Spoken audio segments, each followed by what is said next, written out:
और इस बीच मोदी सरकार का यूनिफॉर्म सिविल कोड वाला प्लान विरोधियों की टेंशन बढ़ाने का काम कर रहा है। सरकार का एक्शन और सियासी हलचल बता रही है कि यूनिफॉर्म सिविल कोड जल्द ही लागू हो सकता है। बीजेपी इसके फायदे गिना रही है, लेकिन मोदी विरोधी जमात इसे बीजेपी का चुनावी प्लान बता रहे हैं और मुस्लिमों की रहनुमाई करने वाले इसका भरपूर विरोध कर रहे हैं।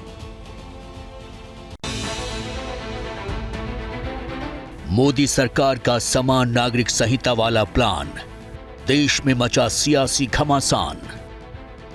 एक देश एक कानून की आहट, किसके दिल में सबसे ज्यादा घबराहट। 2024 की चुनावी तैयारी को लेकर देश का सियासी माहौल गर्म हो चुका है।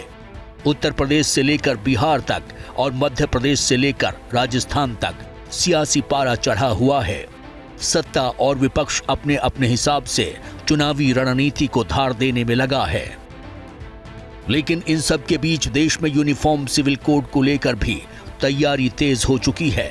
सवाल है कि क्या यूनिफॉर्म सिविल कोड यानी यूसीसी लोकसभा चुनाव से पहले लागू कर दिया जाएगा। लॉ कमीशन ने जैसे ही यूसीसी पर लोगों की राय मांगी, ये सवाल जोर पकड़ने लगा और इस पर रिएक्शन भी सामने आने लगे।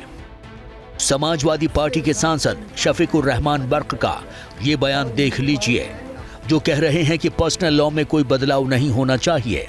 ये तो कानून इलाही है, कुदरत का कानून है कि जब मर जाते हैं, शौहर मर जाता है तो उसको इज्जत करनी पड़ती है, पूरी करनी पड़ती है। लेकिन ये इसमें मजहबी आदमी के कानून को सियासत नहीं बनाना चाहिए। मजहबी रसूमात जो जिस भी मजहब की जैसे हैं वो वैसे ही रखी जाए, उसमें कोई तरमीम नहीं होनी चाहिए। मोदी के खिलाफ खड़ी जमात यूसीसी को गैर जरूरी बताते हुए इसे बीजेपी का पोल प्लान साबित करने पर तुली है। इसलिए उसी हिसाब से चुनावी रणनीति तय करने की कोशिश कर रही है। पूछता हूँ कि जब नोटबंदी की थी तो कभी किसी से सुझाव मांगे गए थे? या जितने बड़े बड़े फैसले किए गए, एयरपोर्ट बेच डाला, आपने सुझाव मांगा? रेलवे बेचा, आपने सुझाव मांगा? तो बाकी तमाम काम, देश को बेचने का काम आप करते रहो, किसी से कोई सुझाव ना मांगो। देशवासियों को अचानक पता चले कि ये रातों रात ये हो गया। यूनिफॉर्म सिविल कोड पर जारी सियासी बवाल के बीच मौलाना अरशद मदनी का बयान भी सामने आ गया। बोले, हम इसका विरोध तो करेंगे लेकिन सड़कों पर नहीं उतरेंगे।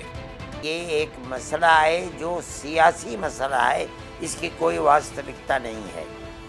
वो इस वोट को, हिंदू मुसलमान को अलग अलग करना चाहते हैं और जो काम आज तक नहीं हुआ वो ये लोगों को बताना चाहते हैं कि जो काम मुसलमान के खिलाफ मुल्क की आज़ादी के बाद से आज तक किसी गवर्नमेंट ने नहीं किया था, हमने मुसलमान को वो चोट लगा दी। समान नागरिक संहिता को लेकर जारी इस विरोध का जवाब दिया उत्तर प्रदेश के डिप्टी सीएम केशव प्रसाद मौर्य ने। उनकी बातों ने यूसीसी को लेकर सरकार की सोच का ब्लूप्रिंट भी साफ कर दिया। श्री राम जन्मभूमि मंदिर निर्माण का भी बहुत लोग विरोध करते थे, लेकिन हमारे 3 मुद्दे थे। जम्मू कश्मीर से धारा 370, श्री राम की जन्मभूमि पे मंदिर का निर्माण और सामान्य नागरिक संहिता। हम तीनों विषय में आगे बढ़ रहे हैं।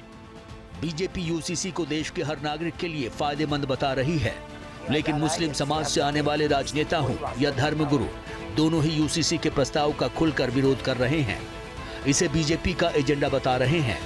उनका कहना है कि 2024 के लोकसभा चुनाव से पहले यूनिफॉर्म सिविल कोड जैसे जज्बाती मुद्दे उठाकर बीजेपी राजनीतिक फायदा चाह रही है, लेकिन ये मुसलमानों से ज्यादा हिंदुओं के खिलाफ है। कि यूसीसी से हमसे ज्यादा मुतासिर दूसरे गैर मुस्लिम बिरादरियाँ, गैर मुस्लिम कबाइल और दूसरे सूबों के अलग अलग रस्म व रिवाज हैं, तौर तरीक़े हैं, वो लोग हमसे ज़्यादा मुतासिर हो रहे हैं।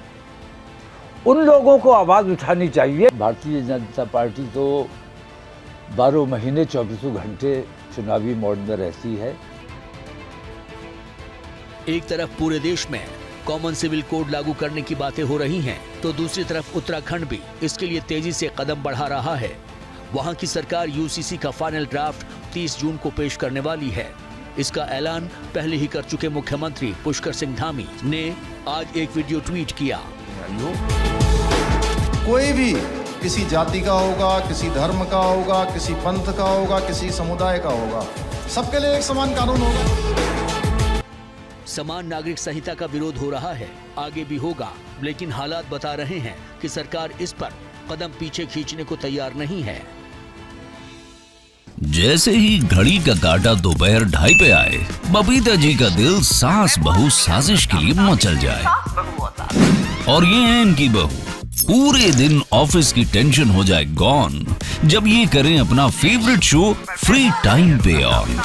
इनकी तरह आप भी देखिए अपना फेवरेट शो अपने टाइम पर और डाउनलोड कीजिए एबीपी लाइव ऐप अपने स्मार्ट टीवी पर।